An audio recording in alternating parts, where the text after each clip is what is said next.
Hello and welcome to The Conscious Capitalists, hosted by two of the co-founders of the Conscious Capitalism movement and co-authors of the Conscious Capitalism Field Guide from Harvard Business Press, Raj Sisodia and Timothy Henry. Each week, this podcast covers current events and business news and Raj and Timothy's latest thinking on what it takes to build a conscious business. For more information and notes from the show, go to www.theconsciouscapitalists.com. And now, Raj and Timothy. Hello, everybody, and welcome to episode 8 of the Conscious Capitalists podcast. And here with my favorite partner in these journeys, Raj Sisodia. Hi, Raj. You mean the only partner you got? Oh, hurt me big. My favorite nonetheless. Good to see you again. These weeks go by fast, you know. They do, don't they? It's amazing how quickly the time is flying in between doing these. And today, you know, we've done the other 4 pillars, the other 3 pillars. We've done purpose, we've done stakeholders and culture. And today, and the next couple of episodes, we're going to focus on leadership. What does conscious leadership mean? So that'll be what we're going to work on today, sort of an intro to that concept. Talk a little bit about what we think leadership is, what does conscious leadership mean, and then really go into another famous Raj acronym. What's the favorite acronym this time, Raj? Or you want me to spoil the surprise already? Okay, keep it a surprise till later. We'll surprise you. You got to listen further into the podcast if you want to hear what Raj's latest acronym is when we get into this discussion. Well, maybe let me begin by, what is leadership? You know, on the one hand, for 2,000 years, people have been writing and thinking about what makes great leaders. You know, you go all the way back to Aristotle, writing about, leaders need to know thyself and everything else, and people trying to define what do they think are those characteristics? Are people born with these things? Are they things that people develop?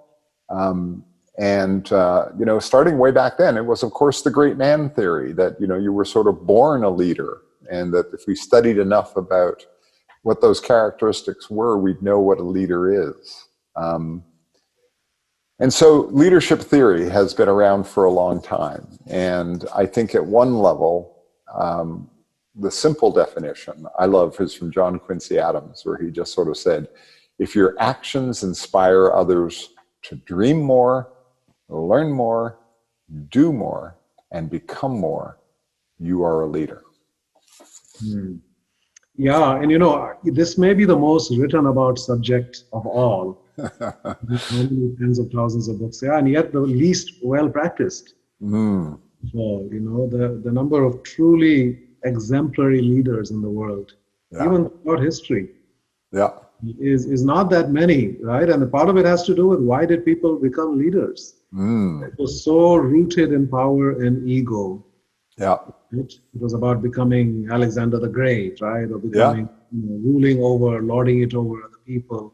And that really is not leadership. I mean, that's tyranny, and that has led to extraordinary suffering. So good leadership leads to extraordinary fulfillment and joy and flourishing. That leadership leads to untold amounts of human suffering and misery. And that's been our history on this planet. Because of the kind of leadership that we've had. And so leadership matters always. There's some people who say, well, we're evolving as human beings, and we're much more conscious than we ever were, and we are more educated and more informed and more connected and more intelligent even. Right? Who has been writing for decades. So maybe we don't need leadership, right? We're all self-directing, self-authoring beings. And I think that's a misconception. Leadership always is important. Remains so, and I think even more so today because of 2 things. I think one is all of the perils that we face and the massive challenges, existential challenges that exist out there. We're crying out for leadership, right? And secondly, the human potential has never been greater.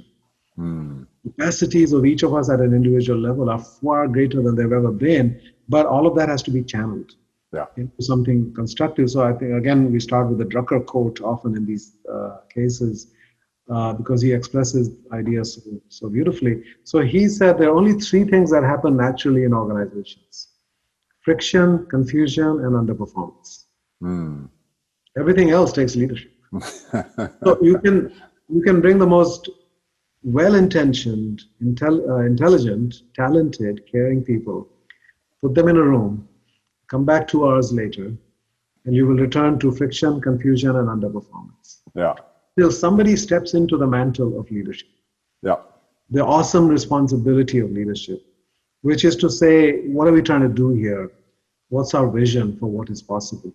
And of course, a great leader is able to see beyond the horizon. They can see possibilities that others cannot even imagine. So I think that's one of the great traits of a leader is vision, and then the ability to inspire others with that vision.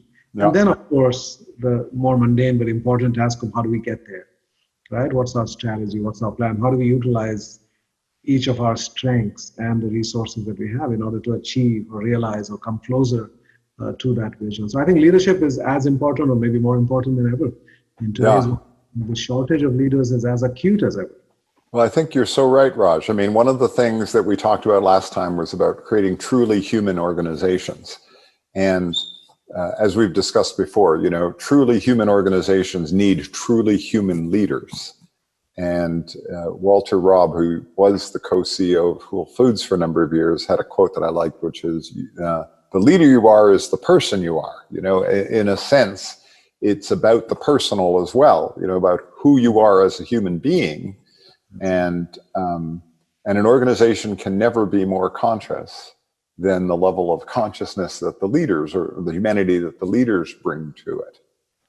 That's right. This is why developing yourself as a leader is the greatest duty and responsibility you have as a leader. Yeah. As your consciousness, as you said, will impact everybody else. Yeah.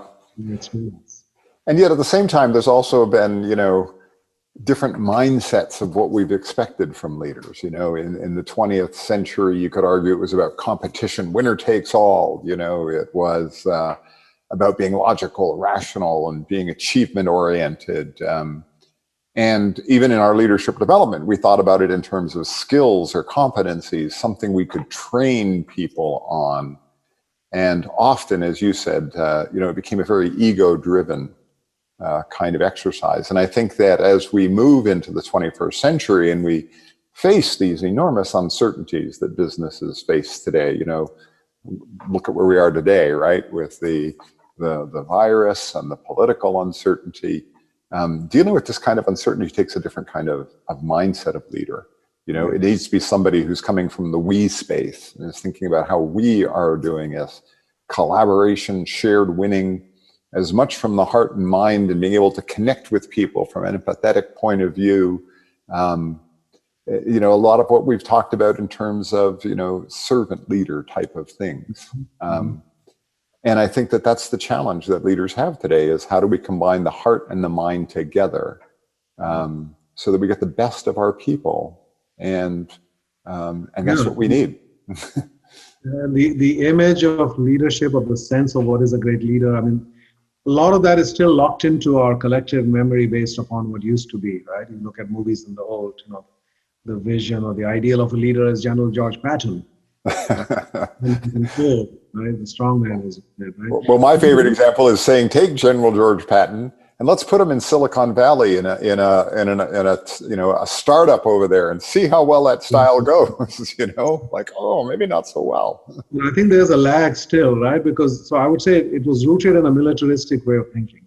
Yeah, the business was kind of a version of warfare in a way, right? I mean, I think so much of what we do, the way we lead, manage, organize, motivate, etc., so much of that actually came from the military. Yes. The roots of corporate management are rooted in the armies, in the militaries of the world, right? That's what we had as models, right? That's the only large organizations that existed were armies. So we borrowed the command and control style of leadership, the hierarchical way of organizing, and all the language that went along with it, strategy, tactics, and operations. So that militaristic approach, which is rooted in the exercise of power, right? So there's somebody sitting at the apex and everybody else is a foot soldier or lieutenants and so forth, and you basically direct the whole operation. So it's all about power. And in those days, actually, if you go back 100 years, if you were not the founder of the company, right? If you go back 80, leaders were not that highly paid, but they had tremendous power. I mean, they were commanding an army of, in the case of General Motors, like 1 million people, right? So it was all rooted in power. And then sometime around the 1970s, alongside with Milton Friedman and the shareholder value paradigm and the profit maximization and all of that, it went from military to mercenary. Leadership became about who can deliver the numbers, who can create the greatest amount of shareholder value, and we don't care how you do it, just do it, right? So it's mercenary, hired hands, hired guns, right? You get hired from company to company based upon what you did there. You get promoted based upon what you did there. And again, the human cost of that, the environmental cost of that, all of that was not really factored in. So that's all about profits. We went from power to purpose as the primary, profit to the primary as the primary driver. And I think now we're in the age of missionary leadership. It's really it's not about having a business with a mission so much as having a mission with a business. We're trying to do something meaningful in the world. And for that, we need an economic engine to do it, right? So what's the business model that allows us to grow and scale around that? So we've gone from power as a primary driver to profit as a primary driver to now purpose. Of course, that needs to include the healthy exercise of power and of course, healthy levels of profit in order to achieve that purpose. But I think that's a significant shift that's happened in the business environment and therefore also in what we expect out of leaders. Yeah, you know, in a sense, you know, how really does matter. How you show up as a leader and how you role model what's good behavior here and how you connect to people to bring out the best. In essence, you know, Amy Edmondson's work at Harvard around psychological safety, you know, leaders create a psychologically safe environment where people feel that they can take risks, they can accept challenges, and not feel that it's all about, did I do what I was told, but rather, can I experiment? Because today's world, you know, you really need to be able to do rapid prototyping. You need to be able to experiment very quickly, what works and what doesn't work, get the feedback, really accept that sometimes failure is a good thing, and that it's a learning experience. Yeah, that's the growth mindset, right, that Carol Dweck has written about, and many companies, including Microsoft, have used to great effect, right, to create a culture in which everybody is learning and growing, and therefore the opportunity, the permission to fail, and even the encouragement to fail at things. So I think that sort of leads us to sort of when we sort of talk about when this leadership word hits the consciousness word, and you put them together. What do we think is different, and why do we call it conscious leadership? Raj, what do you think is different? So I think it's having a broader conception of what is the role of a leader. What am I trying to do? So I think consciousness is about waking up, seeing the bigger picture, seeing how things are interconnected and interdependent, understanding the impact that we're having on the world, and being aligned with the desire to have a positive impact in the world. So that which is unconscious, if you don't become conscious in your leadership, that means you're operating from unconscious impulses, right? You are reactive, right? You are being triggered, right? You are acting in a defensive way. And so as Carl Jung said, unless you make the unconscious conscious, it will direct your life, and you will call it fate, right?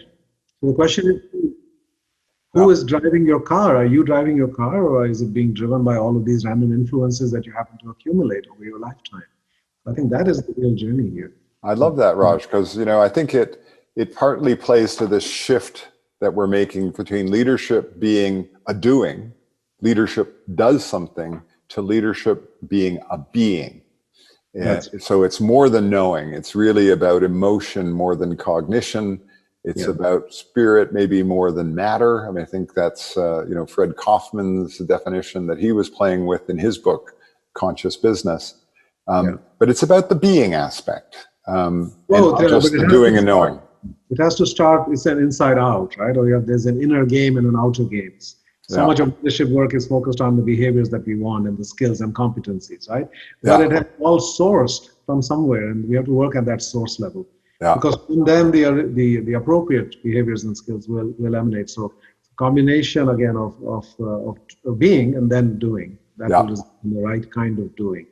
So having said that, I mean, you know, let's stop the surprise. You've been holding everybody in tension. I would say before we get there, I mean, I would also say when we talk about conscious leadership, it's about having an expanded perspective about it. What is the role of leaders and what are we trying to do? And for me, the epiphany came when I met Bob Chapman and experienced his leadership and how they think about it at their company, Barry Wehmiller.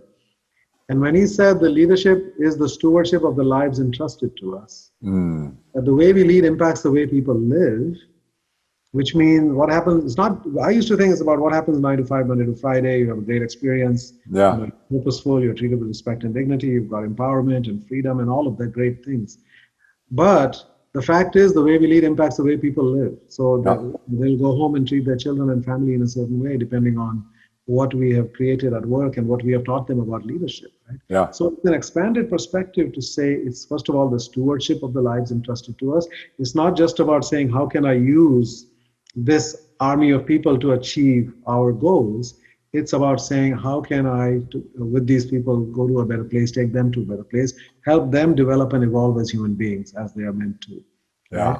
Then how do we make sure that emotions are contagious, and how do we make sure that there's positive contagion coming out of what happens at work with what happens at home? So I think that expanded perspective, I think our friend Kip Tindall phrases it well. He talks about the power of your wake. So when you are riding in a boat or a ship, you look behind and there's this enormous wake that you're leaving. But most people are focused on where they're going, so they don't pay attention. But that wake has consequences for other ships around you and also for the life underneath the surface. So we have to pay attention to our wake and recognize all of the impacts that our leadership is having on people's lives. And once you do that, then you can set about making sure that they are all positive impacts. That we don't have any of the so-called negative side effects of our leadership. I think that's so right, and it shifts a little bit of the focal point of leadership from it's all about me and my ego and what I can get as a leader and the power and entity of it, to that stewardship element of this is a privilege and a responsibility to be a leader. And I loved, I often ask leaders when I'm working with them or coaching with them, two questions. One is a variation on the wake question, which is, what is your legacy as a leader? Like, what do you want to be remembered for beyond just whatever, financial success the business had? And in a sense, what is that wake you want to leave behind? If you can design the wake, what do you want it to be? Well, he really got the numbers.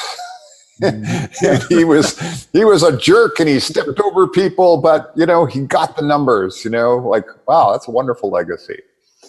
So I think there's my girlfriend Neha calls it triple vision. Right? So we need to always hold triple vision in everything we do. So it's me, we, and world. So what often happens with conscious leaders and highly purposeful people is they forget about the me. So much in service. Like if you think I'm a servant leader, that means I'm going to sacrifice myself and pay the ultimate price in order to make sure that something great happens in the world, right? The fact is, if you don't start with me, so it's me, we, world. And what I says, I need to heal me in order to serve we, right? And so we can impact the world in a positive way. Right? So me, become the whole leader, a whole person that I'm capable of being, so that I can then serve everybody connected to my company, so that we can then have a positive impact on society. So I think that broadening of vision, and that could then also include immediate, short-term, and long-term. Right? What do I need to do in each of those domains? So I think that's a broader canvas for leaders to think about in terms of making sure that they're not neglecting themselves in the process. Just like we said, companies are their most important stakeholders. Leaders are their most important stakeholders as well. Well, I like that because it also leads to another element of that, which is when we talk about conscious leadership, we're not necessarily talking about somebody being soft or lacking firmness or strength of character. I could argue in some ways that, really good servant leaders, they're in the marketplace to win. They're competitive. They want their business to be successful. It's not a trade-off between, how I show up in the success of the business. It's maybe they care even more in some ways. They're Well, yeah, fiercely driven to see the organization achieve their purpose. You know, the purpose matters. that if you don't have profits, it's purpose, people, purpose, and performance. A healthy coexistence with each other. Because without performance, we cannot take care of the people. Yeah. Right? But the Yeah. purpose. So all of those have to go together. Yeah, it's firmness and strength of character. You know, it's and so again, we don't want to get into this soft versus firm versus. No, being a servant leader, having this kind of conscious leadership orientation, still means you make hard decisions, and it includes making hard people decisions sometimes. You know, tough love. Yes, something Bob Chapman again expresses it this way, that he draws a parallel between leadership and parenting.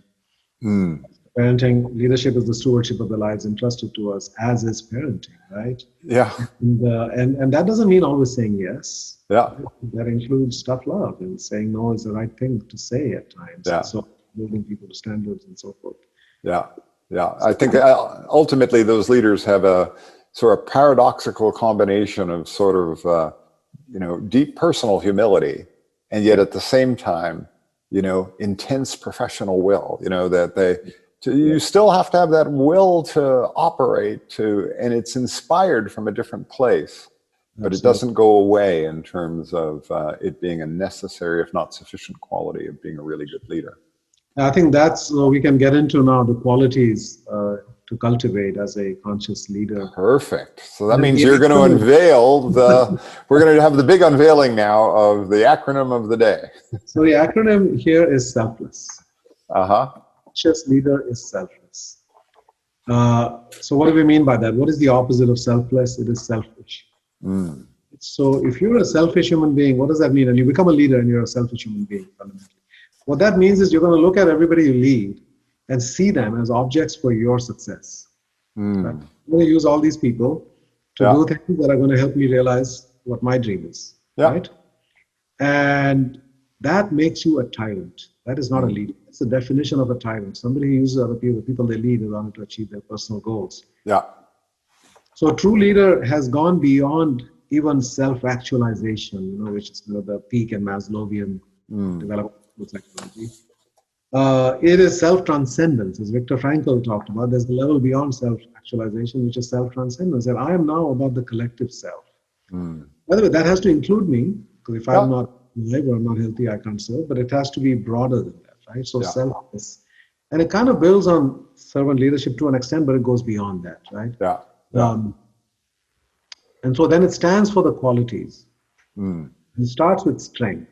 Based on what you were just talking about, right? I think the number one quality, leaders have to be strong. I mean, they have to have moral courage, right? They have to have grit. They have to have resilience. They have to be able to withstand all of the criticism and negativity, etc. That's going to come. If you try to do anything meaningful in this world, you will encounter resistance. So you have to be able to face all of that conflict and keep the resolve strong. So strength is extremely important. Yeah, I was thinking about, I've been a CEO of a professional service firm, and I was talking to somebody else who'd been worldwide chairman of a very big professional service firm. And we were both talking about the fact that in that role, nobody comes to you with the good things that are going on in the business. In partnerships, people are going to come to you all the time with the problems, and your ability to keep your center and have that strength of character, that grit, that resilience in the face of having people bring with you a lot of issues and challenges that they, because they can't deal with them, or there are conflicts, you've got to be able to be strong enough to stand up and help address those. So the first S is strength. Yeah, and I think that goes to a very key quality as well, which is personal power.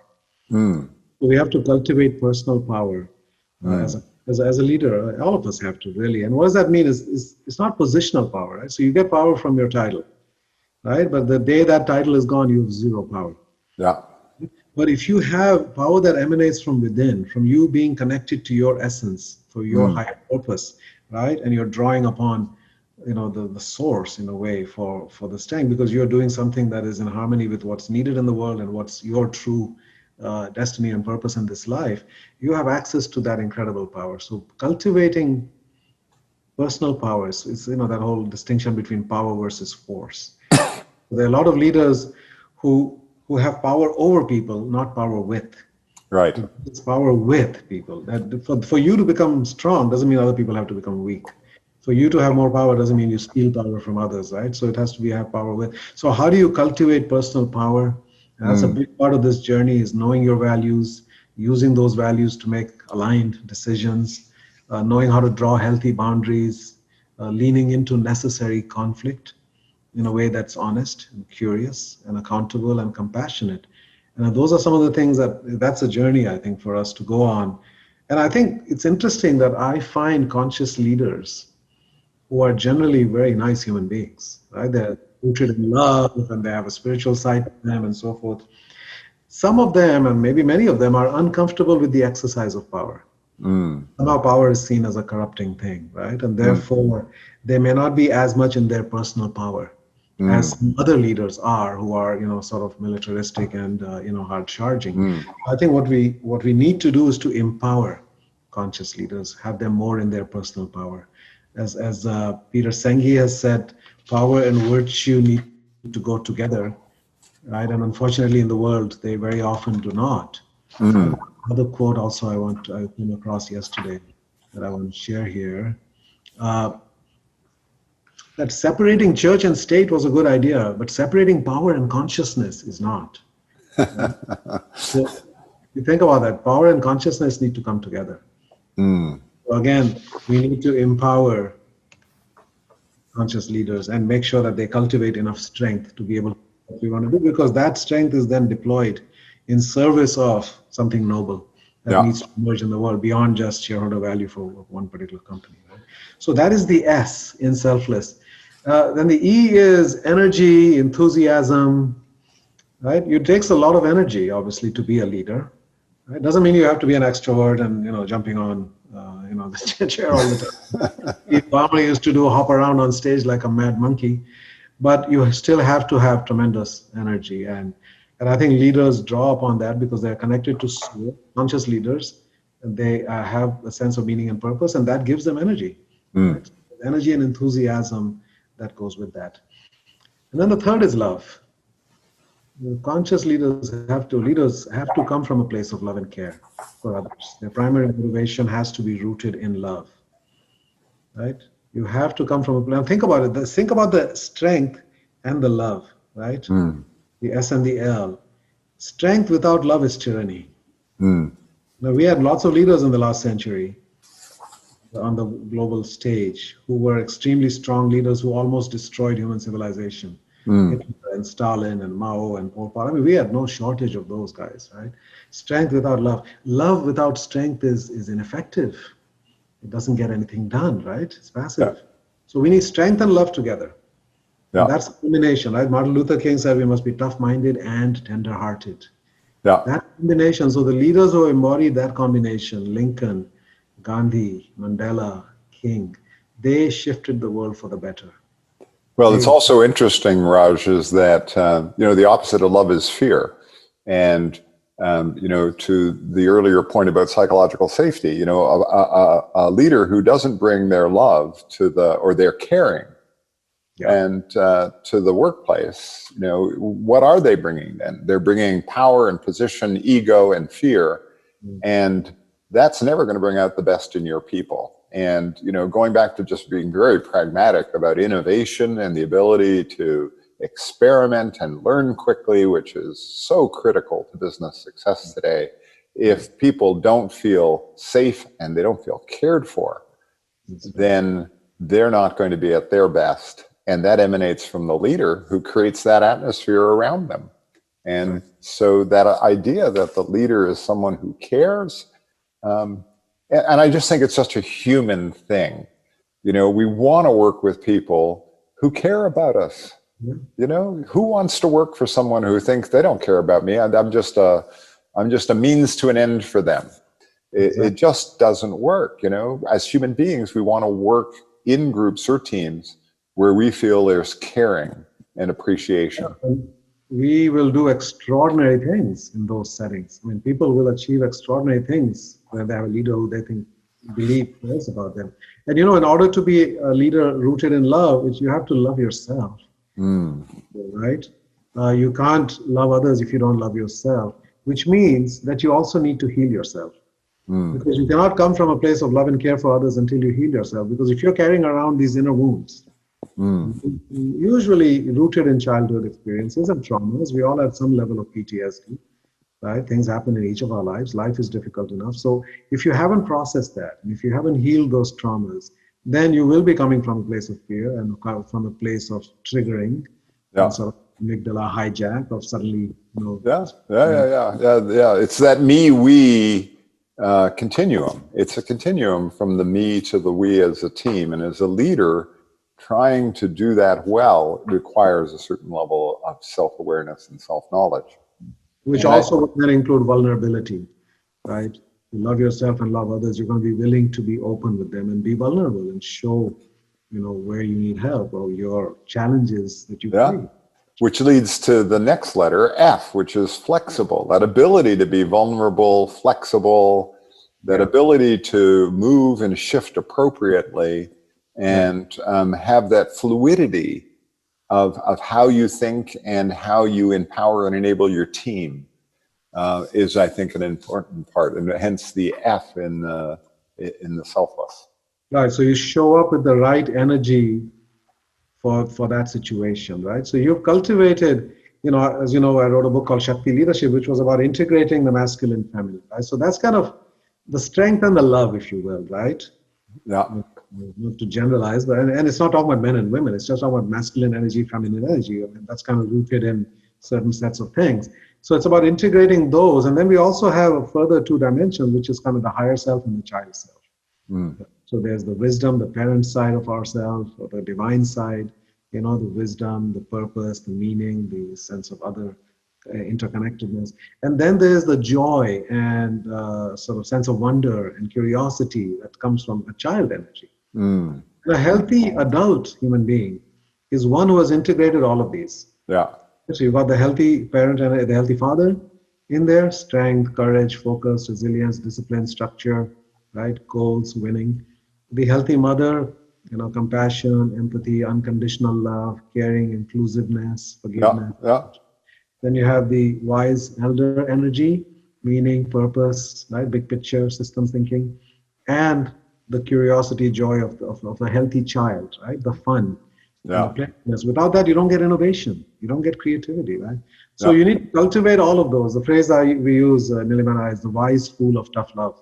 You become the wise school of tough love, which means you've cultivated all four of those energies. And now you have within you all of those, right? You develop, like my tendency might be always to come from wisdom and loving, which means I need to dial up my toughness and my foolishness. Because all of us have some defaults, right? And therefore I can do that. There are ways I can cultivate those things and become conscious of them, right? And now it's like I've got a full set of golf clubs, right?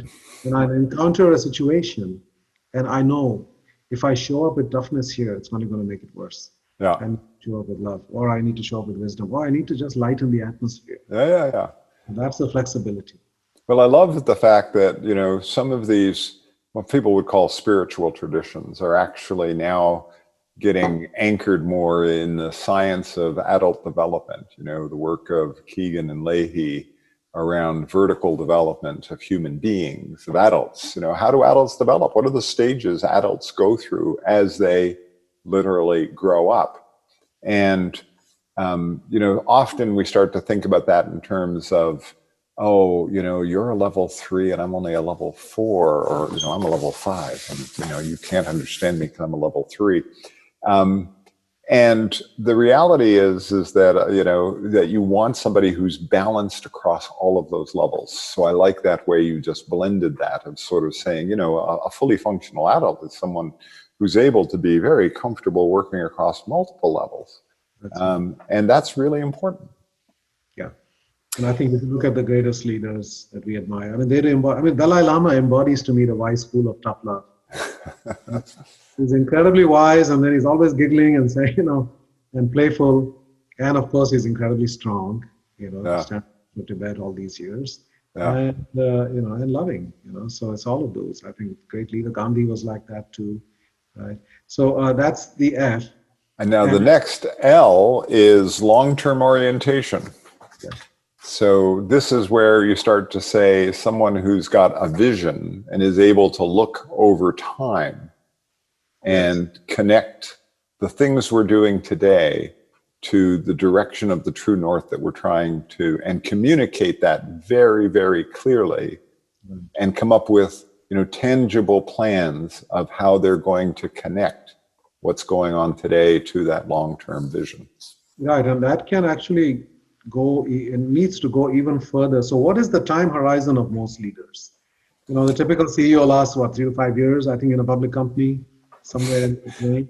I think it's 4.25 years, something like that. But it's somewhere in that range, right? Now, if you're a leader who's just looking at I finally made it to CEO and this is my chance now, right, to accumulate as much as I can before I'm out of here. Then you're going to have a short time horizon. You're going to do things in the short term in order to achieve those numbers and make your stock options worth something and so forth. And you are knowingly going to plant seeds for future destruction and future harm, because you only have that time horizon and yourself, looking at only your selfish interest out of that. A true leader is one who's thinking beyond their own tenure, to be sure, right? They're setting up the company. In fact, I think it was it Paris? One of the, I forget which author wrote about that, but they said the success of a leader needs to be judged by the success of their successor. In other words, how did they set up the company, right, to be successful outside of their own tenure there, right? So what happens after they're gone, right? So certainly that at the minimum, but beyond that, we need to think in terms of, developmental, decades, if not centuries. As you know, there's the tradition in some of the native tribes in the Iroquois Confederacy in the northeast of the US here, which was that anybody who became a chief had to think about every decision, considering the next 7 generations. Yeah. To the extent that we are able to gauge that. But that's the idea. It's way beyond your lifetime. Yeah. Right? You're playing a long game here. You're playing kind of an infinite game, as Simon Sinek's new book is called, right? It's not just about winning narrowly defined in this narrow time period. It's about the ability to continue this company and continue doing the great things we're doing indefinitely. Well, I think Jim Collins gave an interesting example. He said the difference between clock builders and time tellers, and this idea that a good leader leaves behind clocks that will exist long beyond the time they're there, versus a more short-term focused leader is like telling people the time. Right. Not enabling them to have that other capability. It's what I like to refer to sometimes as responsible stewardship. And I do think it's an interesting challenge over what responsible stewardship means today, and in particular the time horizons.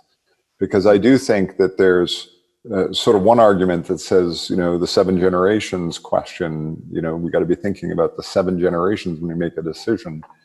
And then very practically, the medium term over the next 3 to 5 years, where do I want to bring this organization, and keep that focus there while not getting lost in the pressure of the short term.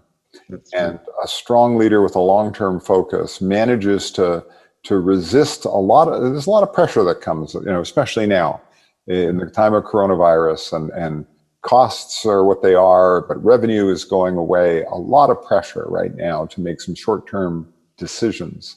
But if one is looking with a stewardship and a responsible stewardship mindset, then you're looking out over the next 2 or 3 years or 5 years. And how do I make sure this organization's thriving in that time frame?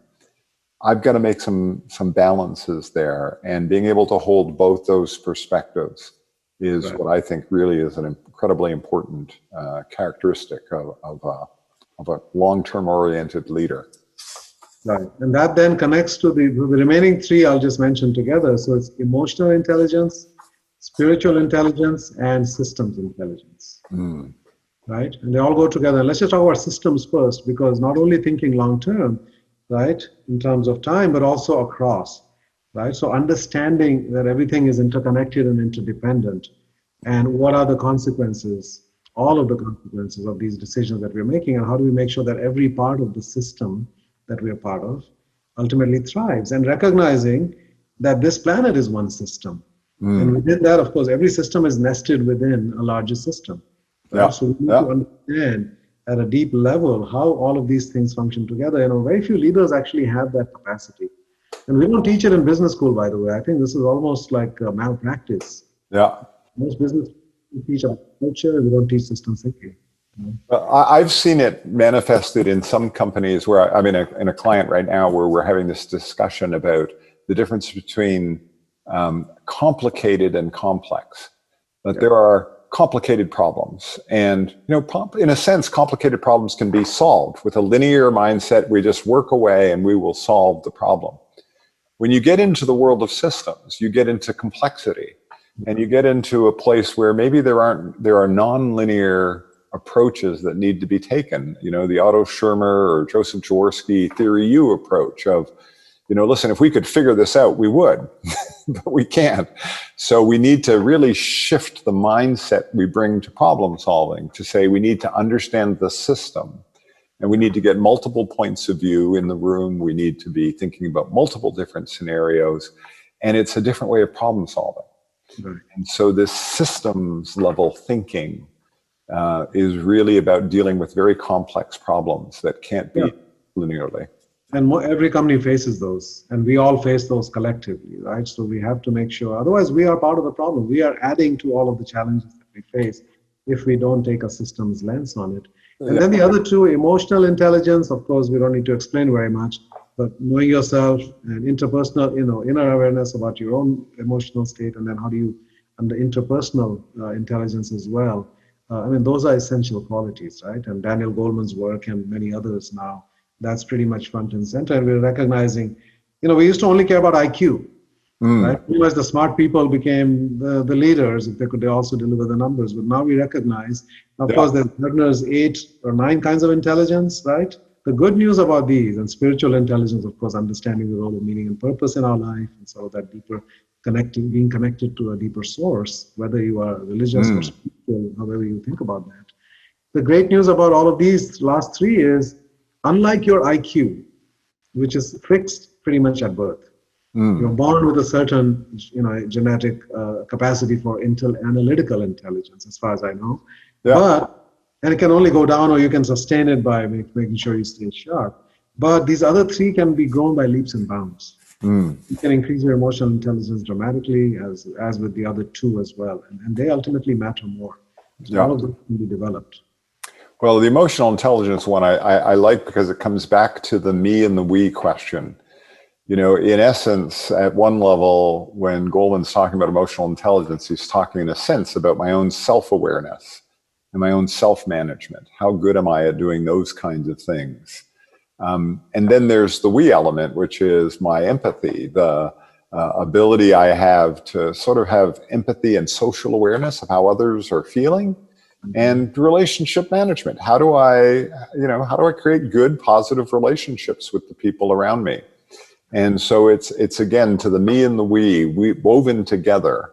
And when we think about those as important leadership qualities, that's what we mean by the emotional intelligence and the me and the we. Yeah. And then I think systems thinking brings in the world as well, right? So it's me, we, world, again, all of those. It goes right back to that. And then, I know we've both had, time with Cindy Wigglesworth and her book on spiritual IQ and the idea of spiritual intelligence. And how would you summarize that, Raj, as opposed to, let's say, emotional intelligence? I think it's understanding the role of meaning and purpose in our lives, right? I think to me that's sort of the essential aspect of spiritual intelligence, that there is something that motivates us, drives us from a deep place. We don't quite understand it. You don't have to believe in heaven or hell. You don't have to believe in reincarnation, as people in India do and many others do. And yet there's still something within us that is transcendent, right? That says it's more than what we see in the material world. It's more than your lifespan, right? There's something, we are wired. We're wired to care, and we're wired also for transcendence, to think about the bigger picture beyond what is immediately going to impact us in a narrow way in our lifetime, right? So there is that spiritual hunger that exists inside most of us. hunger for meaning and purpose, for transcendence, for grace. It is the source, it is the most potent fuel we have inside us. But never tap into that because we're just tapped into the material needs and the survival needs and all of that. Right?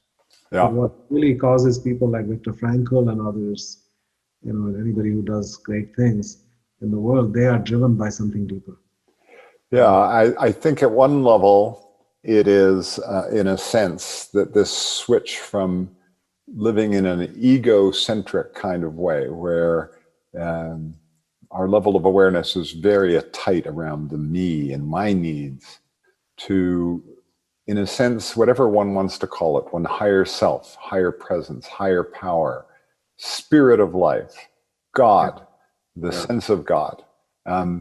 Human beings across the centuries in our spiritual traditions have one thing constant, which is that evolution, the dying to that small self and growing into that larger sense of self, where truth and goodness and empathy and compassion come much more naturally. And you sense that when you're in the presence of someone who's a little more on that side than not. And Sure. that in itself creates a lot of trust and connection. When somebody authentically is coming from that place, you sense it. Yeah, absolutely. Yeah. Well, Raj, that's been a great acronym for us, Selfless, and we've gone through basic definition of leadership, what we think conscious leadership is, and then some of the traits that exist around it. And next time we'll delve a little deeper into all of this. But thanks so much for your energy and enthusiasm today. Thank you, Timothy. I always look forward to our conversations. It's the highlight of my week. Wonderful. So thank you, everybody, for listening. And if you have any thoughts or comments, feel free to reach us on our website at theconsciouscapitalists.com. There's a little form where you can submit your feedback. And as always, feel free to click the subscribe button on whatever device or service you're using to listen to this podcast. Thanks so much. We'll see you next week.